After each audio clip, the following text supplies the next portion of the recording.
Hey everybody, this is Woof, the fantasy sports talking dog.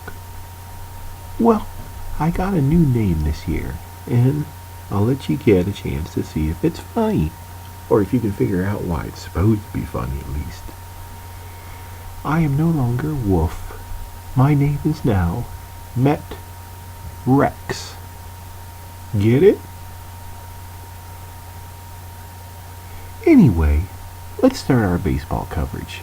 We're a little over 2.5 weeks into the baseball season, and we here at Top Her thought we would wait just a little longer than 2 weeks so we actually had some information to go off of.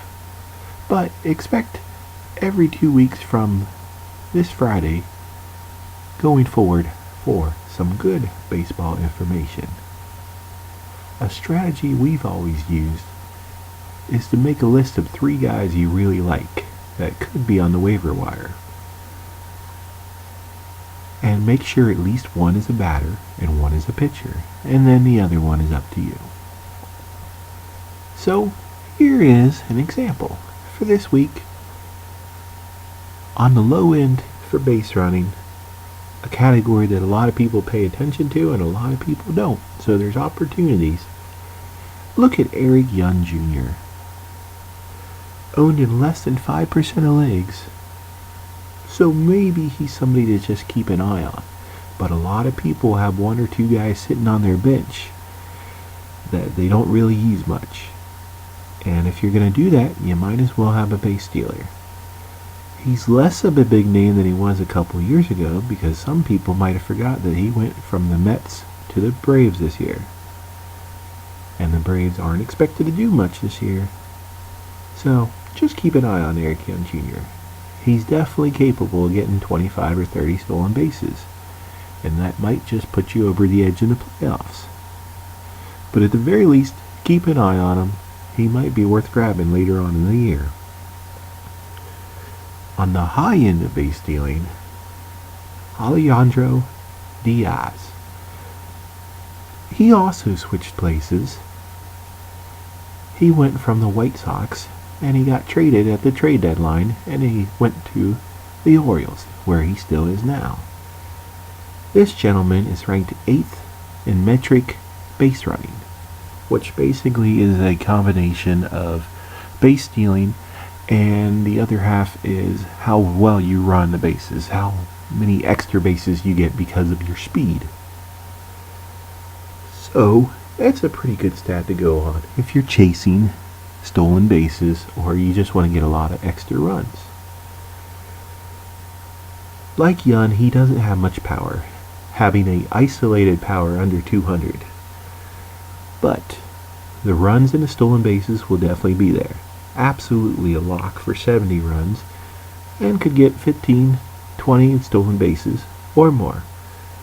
Somebody that is more refined than Young, so he's more likely to be taken in your league. And somebody that if he's not, you really need to consider maybe putting him on your bench at least. And as for our pitcher, Alfredo Simon, or Simon, or Simone, or Alfredo Pasta Simon, says, whatever you call him, he's a familiar name to Reds fans. And the Reds traded him to the Tigers last year. Well, if you read any of our stories last year, you saw that we predicted that Simon, whatever, was going to struggle in the second half, which he did. And the reason was that his ERA was lower than his metric ERA. And it's happening again, which means sooner or later it's going to catch up with him. Alfredo has an ERA under 2. Impressive. And his metric ERA is still pretty good, but it is over a run higher. His metric ERA is 3.195. Obviously good numbers, but the fact that there's a big difference between his actual ERA and his metric ERA suggests that eventually, like last year, batters will adjust to the open spots and the gaps, and he will decline. pick up Simon, Simone, or whatever you want to call him, on your team now. And look for him to be a big part of a trade, maybe in a couple more starts. But I don't see it happening long term. So I say trade him now before he declines.